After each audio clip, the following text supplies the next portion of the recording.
اعوذ باللہ من الشیطان الرجیم بسم اللہ الرحمن الرحیم الحمدللہ رب العالمین الصلاة والسلام علی اشرف الانبیاء والمرسلین سیدنا و نبینا ابی القاسم محمد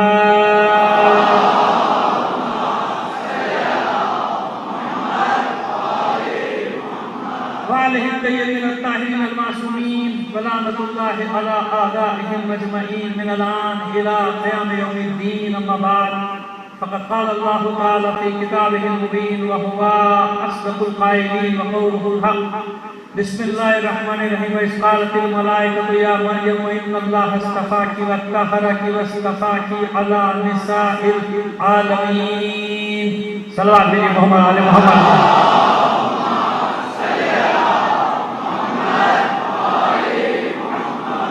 سورہ آل عمران اور آیت نمبر 42 ارشاد رب العزت ہوا وَإِذْ قَالَتِ الْمَلَائِكَةُ يَا مَرْيَمْ حبیب یاد کیجئے جب ملائکہ نے مریم سے کہا وَإِذْ قَالَتِ الْمَلَائِكَةُ يَا مَرْيَمْ ملائکہ نے جناب مریم سے کہا یعنی اللہ کا پیغام پہنچایا ظاہر ملائکہ اپنی مرضی سے تو کچھ نہیں کہہ سکتے وہی کی زبان میں بات کی جا رہی ہے وَإِذْ قَالَتِ الْمَلَائِكَةُ يَا مَرْيَمْ إِنَّ اللَّهَ اصْطَفَاكِ وَطَهَّرَكِ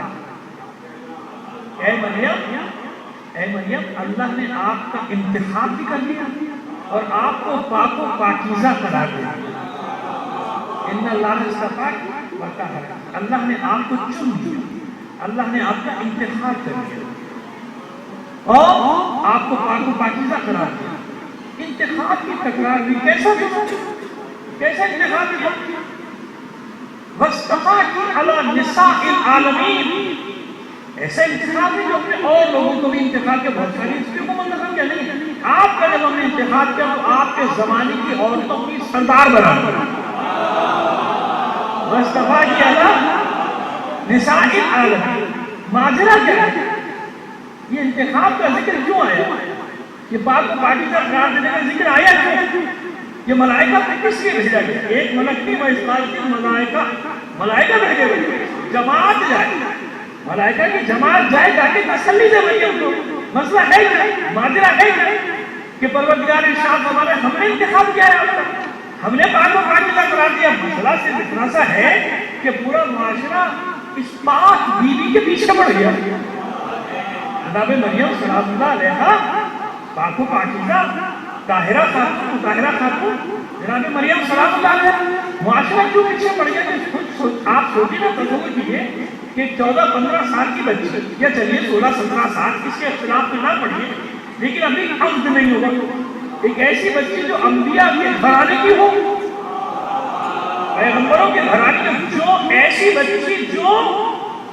رہتی کہاں ہے بیت المقدس میں جس کا حجرہ ہے اللہ کے گھر میں جس کا حجرہ اللہ کے گھر میں حجرہ کیوں ہے یہ بھی ایک پس منظر ہے ماں باپ نے نظر مانی تھی کہ جو اولاد ہوگی اسے ہم بیت المقدس کی خدمت کے لیے وقف کر دیں گے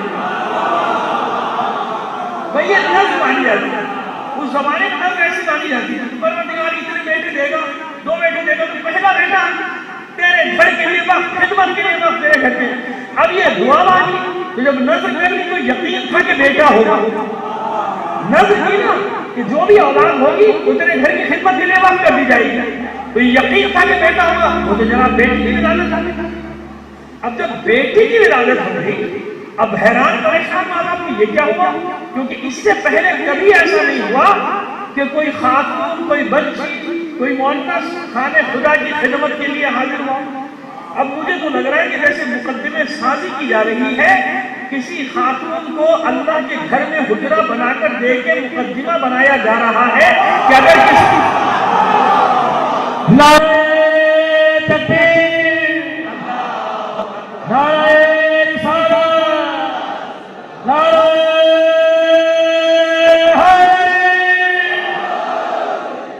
پتہ ہے ایسا لگ رہا ہے کہ جیسے زمینہ سازی کر رہی ہے مشیت مقدمہ بنا رہی ہے مشیت زمین سازی کر رہی ہے کہ ایسا نہ سمجھنا کہ پہلی بار کوئی اللہ کے گھر میں داخل ہو رہا ہے ایسا نہ بلکہ بتایا جا رہا ہے کہ ایسا ہوا نا ماضی میں بھی ہوا نا کہ اپنے جگہ دی کھانے بیت المقدس اپنے گھر میں جگہ دی ہاں فرق صرف اتنا ہوگا کہ کسی کو خاص وقت میں نکلنے کا حکم دیا جائے گا، کسی کو خاص وقت میں داخلے کا حکم دیا جائے گا۔ یہ لطیف اشارے میں انشاءاللہ پہنچ جائے گی آپ تک۔ چلیے بات کو مکمل کریں جو شروع کی ہے۔ تو جناب ایسی بیوی جو نظر کے تحت نہ بنانی آتی ہے، ان کا بھئی اب تو مان لیں کیا کیا جائے، حجرہ بنایا جائے۔ بیت المقدس میں جناب مریم سلام اللہ علیہ نے خاص حجرہ بنا دیا، اس حجرے میں رہتے ہیں، اور اتنی مقدس کہ سب جانتے ہیں کہ غذا کہاں سے آتی ہے، جنت سے آتی ہے، پھل کہاں سے آتے ہیں، جنت سے آتے ہیں۔ جناب زکریا علیہ السلام پیغمبر ہیں، ان کی بھانجی ہے جناب مریم، بھانجی بیوی کی بات ہے، کوئی مسئلہ نہیں۔ ڈائریکٹ قصص انبیاء کی روایات ہیں، وہ ہم نے اشارہ کر دیا، اور یہ روایات مشترک ہوتی ہیں، یاد رکھیں گا۔ قصص انبیاء کی روایات تقریباً مشترک ہے، تو یوں سمجھ لیجیے کسی نے لکھا جناب زکریا کی علیہ السلام کی بھانجی ہے، کسی نے لکھا نہیں ان کی اہلیہ کی بھانجی، کوئی بات نہیں، خاندان ایک ہی، خاندان انبیاء کے گھرانے سے۔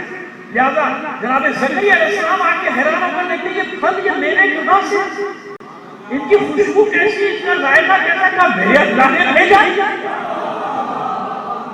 دنیا میں ان کی مثال نہیں، اب بتائیے ایسی چیز اور اس پر ولادت کے آثار ظاہر ہوتے، اس پر ولادت کے آثار ظاہر ہوتا ہے۔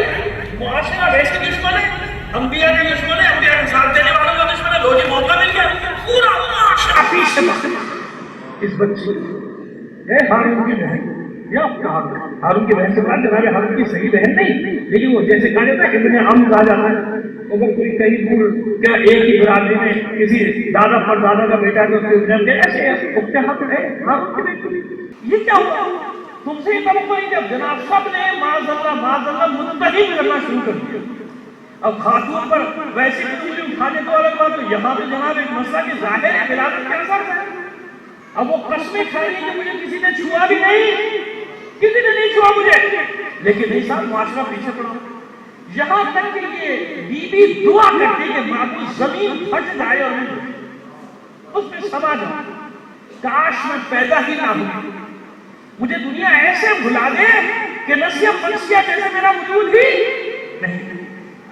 جب یہ بچی یہ دعائیں کر رہی تو مشیت دھارس دے رہی ہے، دنیا کے لیے تمام مومنین کے لیے اس طریقے کتنا بڑا سبق ہے یہ بتا رہا ہوں، کیونکہ یہیں سے تو مجھے آگے بڑھنا مضمون کو، اسی لیے میں نے یہاں سے آغاز کیا، اس بات کا آغاز کیا، یہاں سے آغاز کیا۔ اب دیکھیں کتنی بڑی بات، پوری دنیا مخالف، پوری دنیا کا پروپیگنڈا، آج بھی پورا میڈیا کسی کے پیچھے پڑ جائے ان کا جینا دوبھر کر دیتے، وہ بعض لوگ تو خودکشی کر لیتے، بھائی جان چھوڑو کہاں بھر گئے، ہے نا ایسا؟ جھوٹ کو سچ، سچ کو جھوٹ بنانے کا معاشرہ ہوتا ہے میڈیا، تو اس زمانے میں پورا معاشرہ ایک بچی کے پیچھے پڑ جائے، متہم کرنا شروع کر دے، اور پھر کیسی باتیں، مرد ہو یا عورت ہو، ایک ٹاپک مل گیا نا، پورا معاشرہ، پورے معاشرے میں ایک ہی بات، بچی دعائیں مانگ رہی کہ مجھے موت آ جائے، اور پروردگار عالم ملائکوں کو بھیج کے ڈھارس دے رہا ہے، دنیا کچھ بھی کہتی رہے، ہم آپ کی پاکیزگی کی ضمانت دیتے ہیں۔ اے مریم جاؤ، اے میرے فرشتوں جاؤ، میری اس کنیز کو تسلی دو، ڈھارس دو، جاؤ تسلی دو، ڈھارس دو، کہ دنیا کچھ بھی کہے، اللہ نے انتخاب کیا ہے، تو یہ طے ہو گیا کہ ساری دنیا اگر کسی کی دشمن بن جائے مگر اللہ انہیں منتخب کر لے تو قیامت تک دشمن ذلیل ہوتا ہے، جنہیں مصطفیٰ بنایا ہو عزت ان کے لیے ہوتی ہے۔ نعرہ تکبیر، نعرہ رسالت، مل کے نعرہ بر محمد و علی محمد، نعرہ صلوات۔ جنہیں اللہ نے منتخب کر دیا، جن کا انتخاب کر دیا، بس اس لیے تسلی دی گئی، پرواہ نہ کیجیے، فکر نہ کیجیے، ان کی باتوں سے دل ملول نہ ہو جائیں، میں نے آپ کا انتخاب کیا، ان اللہ اصطفیٰ کی وطاہرہ کیا، ہم نے آپ کو پاک و پاکیزہ قرار دیا، ساری دنیا کچھ بھی کرتی ہے، ہم نے آپ کا انتخاب کیا، اور کیسا انتخاب؟ آپ اپنے زمانے کی تمام عورتوں کی سردار ہیں،